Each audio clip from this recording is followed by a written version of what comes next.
Capítulo 3. Hay 3 etapas en tu reintegración, dijo O'Brien: primero aprender. Luego comprender y, por último, aceptar. Ahora tienes que entrar en la segunda etapa.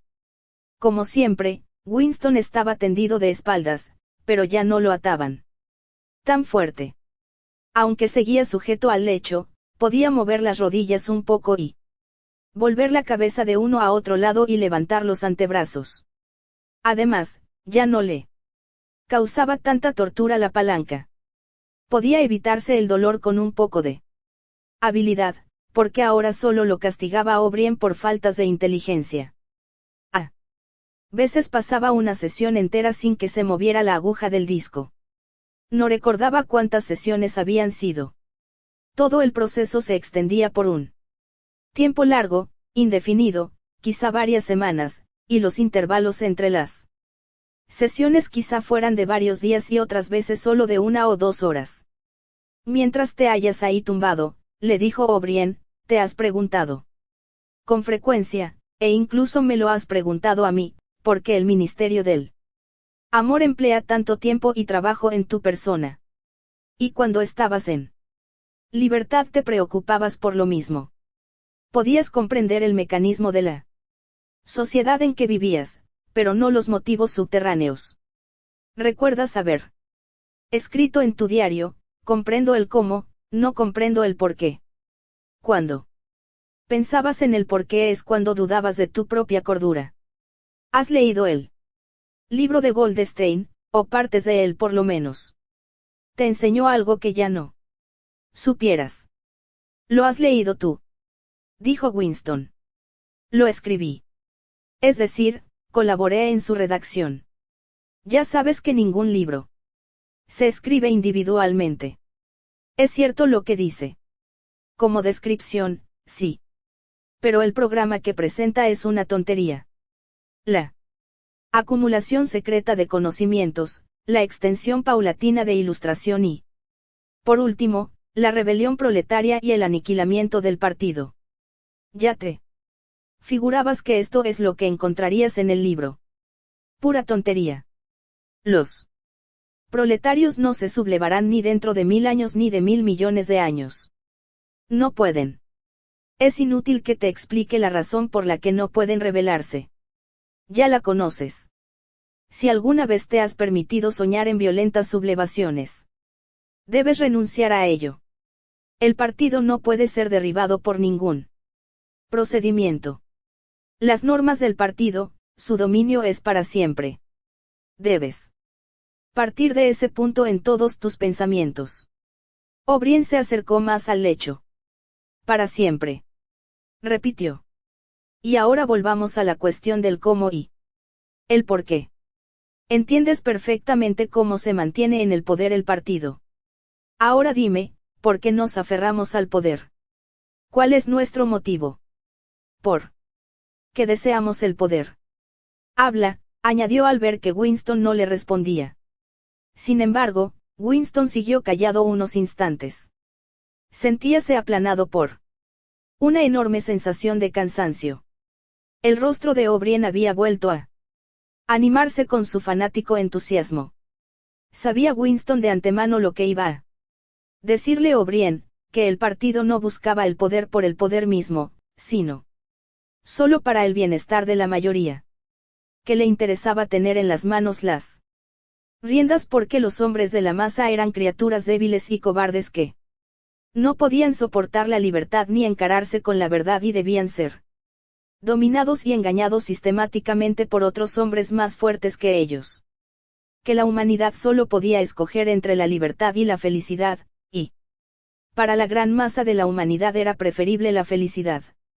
Que el partido era el eterno guardián de los débiles, una secta dedicada a hacer el mal para lograr el bien sacrificando su propia felicidad a la de los demás. Lo terrible, pensó Winston, lo verdaderamente terrible era que cuando O'Brien le dijera esto, se lo estaría creyendo. No había más que verle la cara. O'Brien lo sabía todo.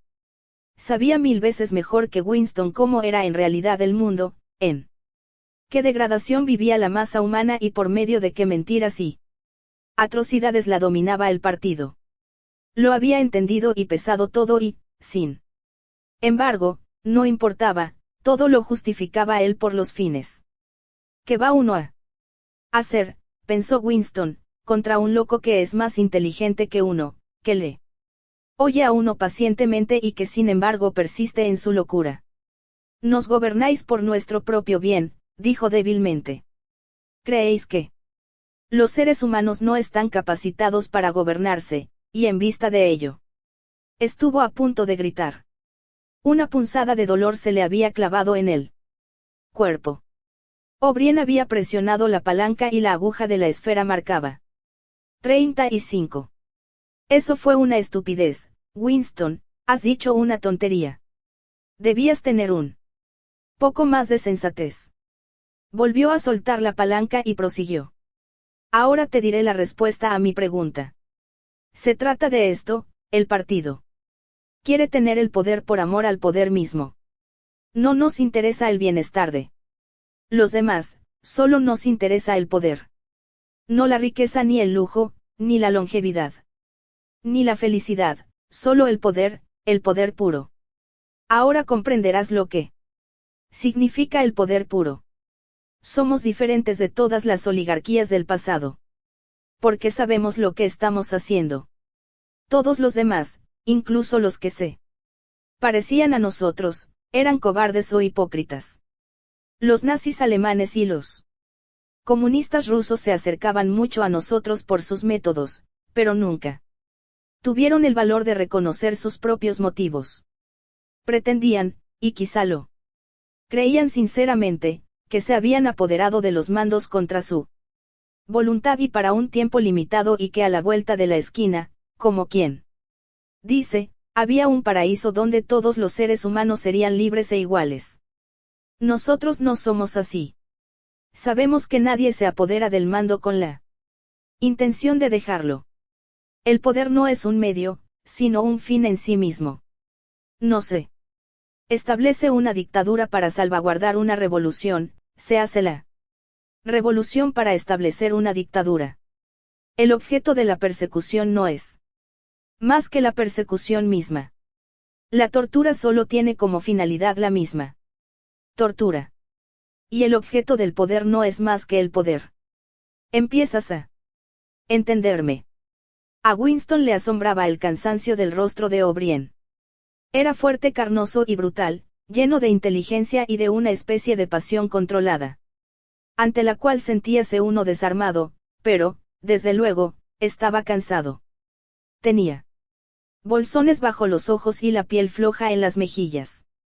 O'Brien se inclinó sobre él para acercarle más la cara, para que pudiera verla mejor. Estás pensando, le dijo, que tengo la cara avejentada y cansada. Piensas que estoy hablando del poder y que ni siquiera puedo evitar la decrepitud de mi propio cuerpo. No comprendes, Winston, que el individuo es solo una célula. El cansancio de la célula supone el vigor del organismo. ¿Acaso te mueres al cortarte las uñas? Se apartó del lecho y empezó a pasear con una mano en el bolsillo. Somos los sacerdotes del poder, dijo. El poder es Dios. Pero ahora, el poder es solo una palabra en lo que a ti respecta. Y ya es hora de que tengas una idea de lo que el poder significa. Primero debes darte cuenta de que el poder es colectivo.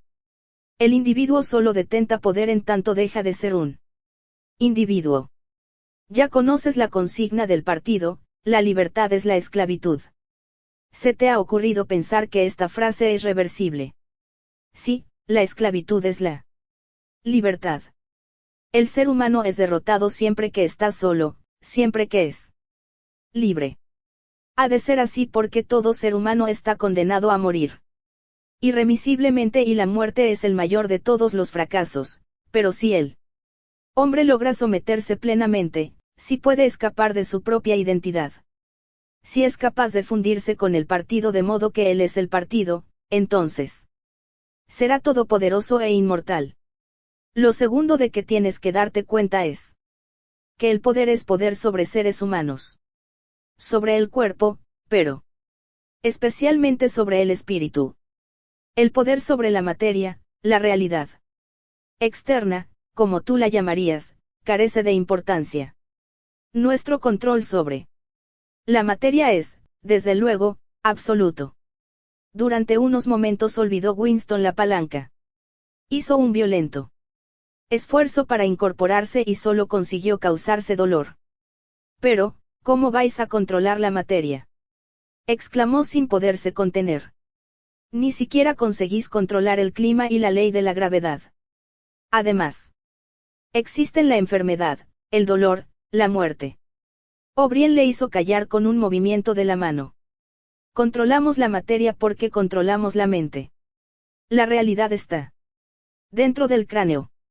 Irás aprendiéndolo poco a poco, Winston.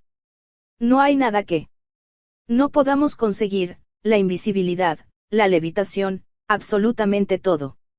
Si quisiera, podría flotar ahora sobre el suelo como una pompa de jabón. No lo deseo porque el partido no lo desea. Debes librarte de esas ideas decimonónicas sobre las leyes de la naturaleza. Somos nosotros quienes dictamos las leyes de la naturaleza. No las dictáis. Ni siquiera sois los dueños de este planeta. ¿Qué me dices de Eurasia y Asia Oriental? Todavía no las habéis conquistado. Eso no tiene importancia.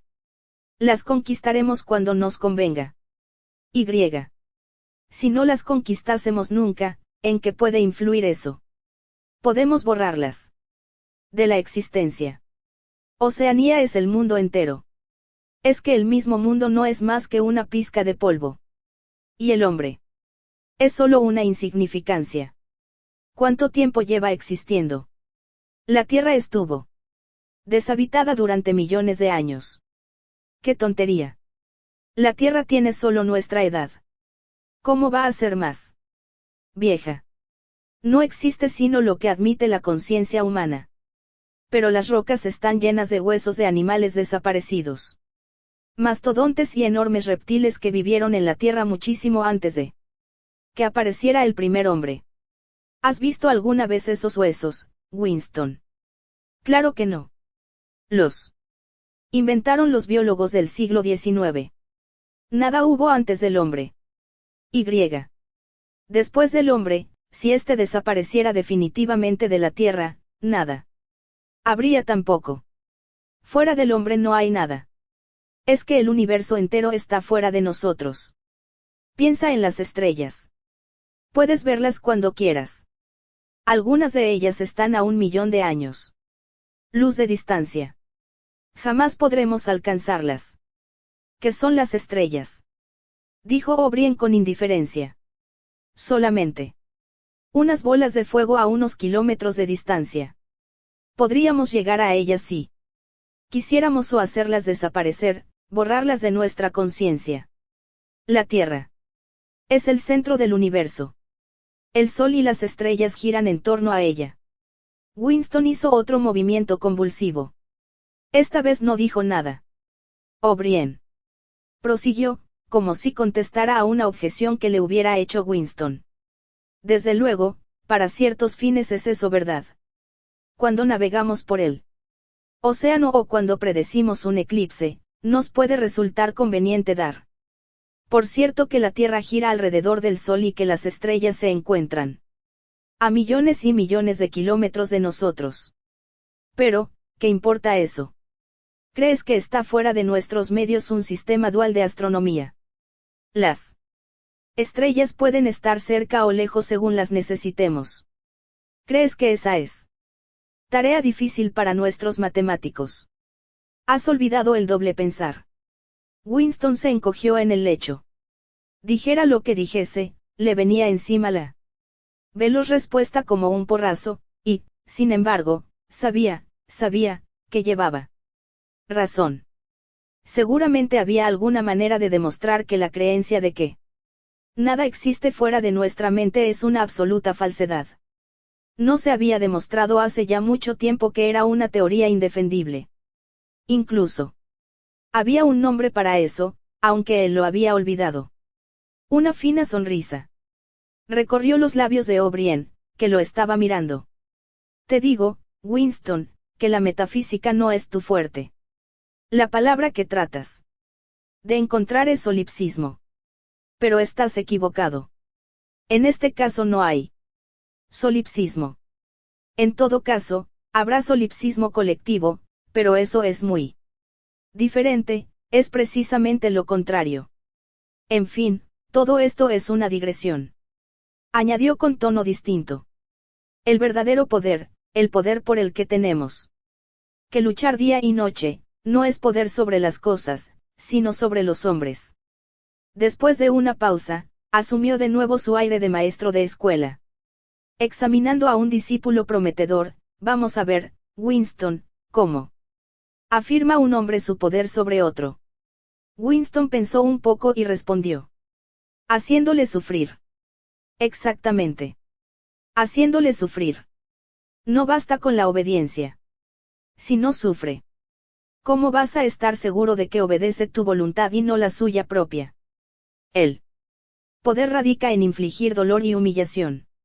El poder está en la facultad de hacer pedazos los espíritus y volverlos a construir dándoles nuevas formas. Elegidas por ti. Empiezas a ver qué clase de mundo estamos creando.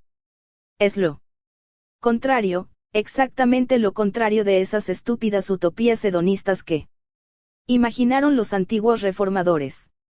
Un mundo de miedo, de ración y de tormento, un mundo de pisotear y ser pisoteado, un mundo que se hará cada día más despiadado. El progreso de nuestro mundo será la consecución de más dolor. Las antiguas civilizaciones sostenían basarse en el amor o en la justicia. La nuestra se funda en el odio. En nuestro mundo no habrá más emociones que el miedo, la rabia, el triunfo y el autorrebajamiento. Todo lo demás lo destruiremos, todo. Ya estamos suprimiendo los hábitos mentales que han sobrevivido de antes de la revolución. Hemos cortado los vínculos que unían al hijo con el padre, un hombre con otro y al hombre con la mujer. Nadie se fía ya de su esposa, de su hijo ni de un amigo. Pero en el futuro no habrá ya esposas ni amigos. Los niños se les quitarán a las madres al nacer, como se les quitan los huevos a la gallina cuando los pone. El instinto sexual será arrancado donde persista. La procreación consistirá en una formalidad anual. Como la renovación de la cartilla de racionamiento. Suprimiremos el orgasmo. Nuestros neurólogos trabajan en ello. No habrá lealtad, no existirá más fidelidad que la que se debe al partido, ni más amor que el amor al gran hermano.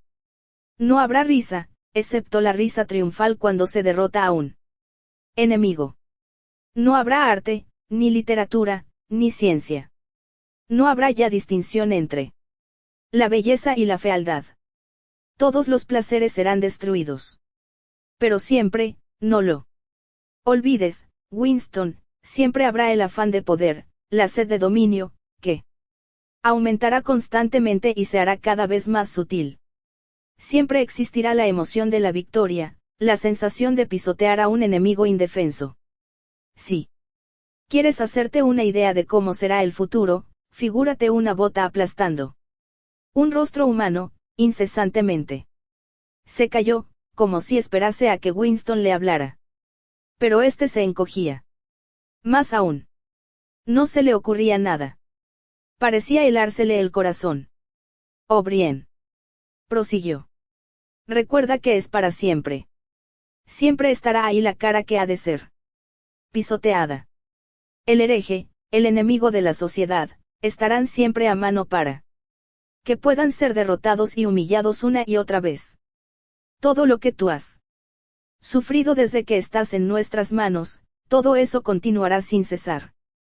El espionaje, las traiciones, las detenciones, las torturas, las ejecuciones y las desapariciones se producirán continuamente. Será un mundo de terror a la vez que un mundo triunfal. Mientras más poderoso sea el partido, menos tolerante será. A una oposición más débil corresponderá un despotismo más implacable. Goldstein y sus herejías vivirán siempre. Cada día, a cada momento, serán derrotados, desacreditados, ridiculizados, les escupiremos encima, y, sin embargo, sobrevivirán siempre. Este drama que yo he representado contigo. Durante 7 años volverá a ponerse en escena una y otra vez, generación tras generación, cada vez en forma más sutil. Siempre tendremos al hereje a nuestro albedrío, chillando de dolor, destrozado, despreciable y, al final, totalmente arrepentido, salvado de sus errores y arrastrándose a nuestros pies. Por su propia voluntad. Ese es el mundo que estamos preparando, Winston. Un mundo de victoria tras victoria, de triunfos sin fin, una presión constante sobre el nervio del poder. Ya veo que empiezas a darte cuenta de cómo será ese mundo. Pero acabarás haciendo más que comprenderlo. Lo aceptarás, lo acogerás encantado, te convertirás en parte de él. Winston había recobrado suficiente energía para hablar. No podréis conseguirlo. Dijo débilmente. ¿Qué has querido decir con esas palabras, Winston? No podréis crear un mundo como el que has descrito. Eso es un sueño. Un imposible. ¿Por qué? Es imposible fundar una civilización sobre el miedo, el odio y la crueldad. No perduraría. ¿Por qué no? No tendría vitalidad. Se desintegraría, se suicidaría. No seas tonto. Estás bajo la impresión de que el odio es más agotador que el amor. ¿Por qué va a serlo? Y si lo fuera, ¿qué diferencia habría? Supón que preferimos gastarnos más pronto. Supón que aceleramos el tempo de la vida humana de modo que los hombres sean seniles a los 30 años. ¿Qué importaría? No comprendes que la muerte del individuo no es la muerte. El partido es inmortal. Como de costumbre, la voz había vencido a Winston. Además, temía que si persistía su desacuerdo con O'Brien, se moviera de nuevo la aguja. Sin embargo, no podía estarse callado. Apagadamente, sin argumentos, sin nada en que apoyarse excepto el inarticulado horror que le producía lo que había dicho O'Brien, volvió al ataque. No sé, no me importa. De un modo o de otro, fracasaréis. Algo os derrotará. La vida os derrotará. Nosotros, Winston, controlamos la vida en todos sus niveles. ¿Te figuras? Que existe algo llamado la naturaleza humana, que se irritará por lo que hacemos y se volverá contra nosotros. Pero no olvides que nosotros creamos la naturaleza humana. Los hombres son infinitamente malévolos. O quizás hayas vuelto a tu antigua idea de que los proletarios o los esclavos se levantarán contra nosotros y nos derribarán. Desecha esa idea. Están indefensos, como animales. La humanidad es el partido. Los otros están fuera, son insignificantes. No me importa. Al final, os vencerán. Antes o después os verán como sois, y entonces os despedazarán. ¿Tienes alguna prueba de que eso esté ocurriendo?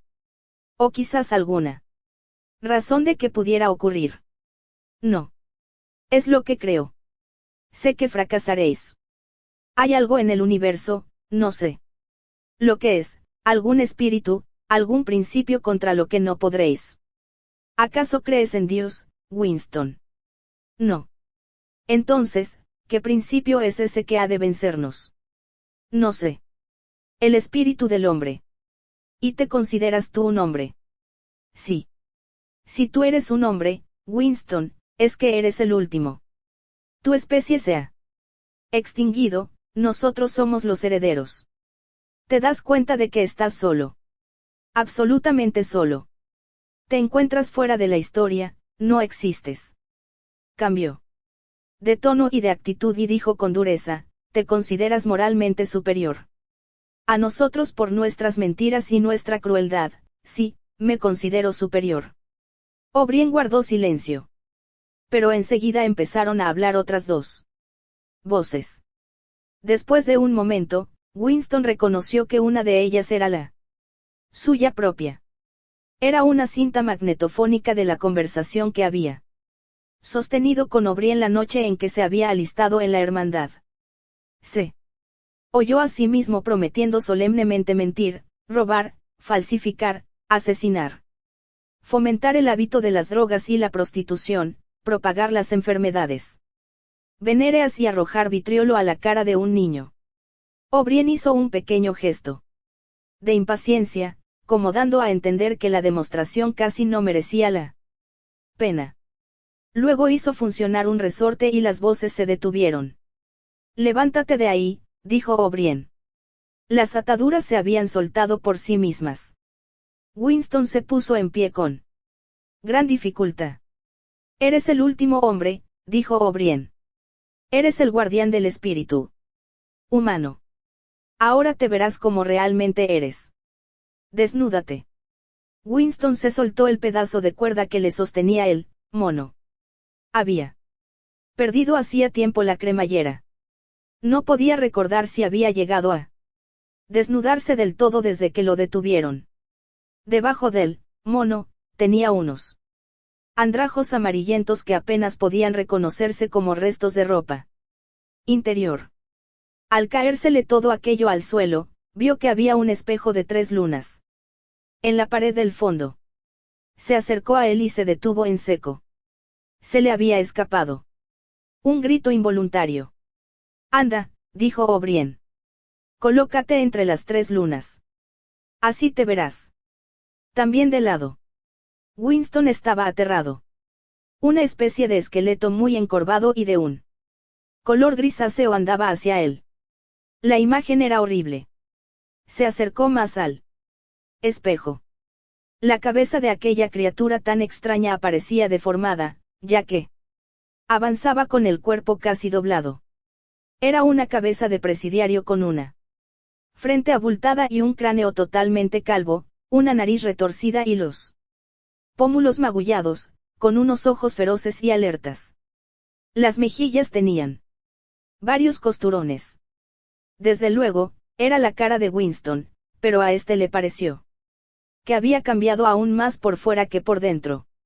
Se había vuelto casi calvo y en un principio creyó que tenía el pelo cano, pero era que el color de su cuero cabelludo estaba gris. El cuerpo entero, excepto las manos y la cara, se había vuelto gris como si lo cubriera una vieja capa de polvo. Aquí y allá, bajo la suciedad, aparecían las cicatrices rojas de las heridas, y cerca del tobillo sus varices formaban una masa inflamada de la que se desprendían escamas de piel. Pero lo verdaderamente espantoso era su delgadez. La cavidad de sus costillas era tan estrecha como la de un esqueleto. Las piernas se le habían encogido de tal manera que las rodillas eran más gruesas que los muslos. Esto le hizo comprender por qué O'Brien le había dicho que se viera de lado. La curvatura de la espina dorsal era asombrosa. Los delgados hombros avanzaban formando un gran hueco en el pecho y el cuello se doblaba bajo el peso del cráneo. De no haber sabido que era su propio cuerpo, habría dicho Winston que se trataba de un hombre de más de 60 años. Aquejado de alguna terrible enfermedad. ¿Has pensado a veces, dijo O'Brien, que mi cara, la cara de un miembro del partido interior, está avejentada y revela un gran cansancio? ¿Qué piensas contemplando la tuya? Cogió a Winston por los hombros y le hizo dar la vuelta hasta tenerlo de frente. Fíjate en qué estado te encuentras, dijo. Mira la suciedad que cubre tu cuerpo. Sabes que hueles como un macho cabrío. Es probable que ya no lo notes. Fíjate en tu horrible delgadez. ¿Ves? Te rodeo el brazo con el pulgar y el índice. Y podría doblarte el cuello como una remolacha. ¿Sabes que has perdido 25 kilos desde que estás en nuestras manos? Hasta el pelo se te cae a puñados. Mira. Le arrancó un mechón de pelo. Abre la boca. Te quedan 9, 10, 11 dientes. ¿Cuántos tenías cuando te detuvimos? Y los pocos que te quedan se te están cayendo. Mira. Agarró uno de los dientes de abajo que le quedaban a Winston. Este sintió un dolor agudísimo que le corrió por toda la mandíbula. O'Brien se lo había arrancado de cuajo, tirándolo luego al suelo. Te estás pudriendo, Winston. Te estás desmoronando. ¿Qué eres ahora? Una bolsa llena de porquería. Mírate otra vez en el espejo. ¿Ves eso que tienes enfrente? Es el último hombre. Si eres humano, esa es la humanidad. Anda. Vístete otra vez. Winston empezó a vestirse con movimientos lentos y rígidos. Hasta ahora. No había notado lo débil que estaba. Solo un pensamiento le ocupaba la mente. Que debía de llevar en aquel sitio más tiempo de lo que se figuraba. Entonces, al mirar los miserables andrajos que se habían caído en torno suyo, sintió una enorme piedad por su pobre cuerpo. Antes de saber lo que estaba haciendo, se había sentado en un taburete junto al lecho y había roto a llorar. Se daba plena cuenta de su terrible fealdad, de su inutilidad, de que era un montón de huesos envueltos en trapos sucios que lloraba iluminado por una deslumbrante luz blanca. Pero no podía contenerse. O'Brien le puso una mano en el hombro casi con amabilidad. Esto no durará siempre, le dijo. Puedes evitarte todo esto en cuanto quieras. Todo depende de ti, tú tienes la culpa. Sollozó Winston. Tú me convertiste en este guiñapo. No, Winston, has sido tú mismo. Lo aceptaste cuando te pusiste contra el partido. Todo ello estaba ya contenido en aquel primer acto de rebeldía. Nada ha ocurrido que tú no hubieras previsto. Después de una pausa, prosiguió. Te hemos pegado, Winston, te hemos destrozado. Ya has visto cómo está tu cuerpo. Pues bien, tu espíritu está en el mismo estado. Has sido golpeado, insultado, has gritado de dolor, te has arrastrado por el suelo en tu propia sangre, y en tus vómitos has gemido pidiendo misericordia, has traicionado a todos. ¿Crees que hay alguna degradación en que no hayas caído? Winston dejó de llorar, aunque seguía teniendo los ojos llenos de lágrimas. Miró a O'Brien. No he traicionado a Julia, dijo. O'Brien lo miró pensativo. No, no. Eso es cierto. No has traicionado a Julia. El corazón de Winston volvió a llenarse de aquella adoración por O'Brien. Que nada parecía capaz de destruir. Qué inteligente, pensó, qué inteligente es este hombre. Nunca dejaba a O'Brien de comprender lo que se le decía. Cualquiera otra persona habría contestado que había traicionado a Julia. No se lo habían sacado todo bajo tortura.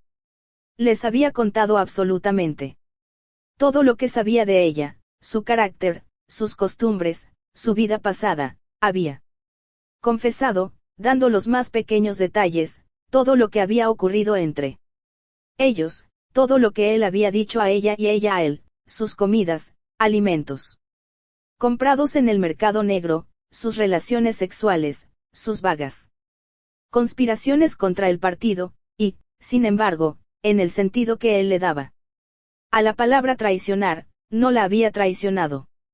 Es decir, no había dejado de amarla.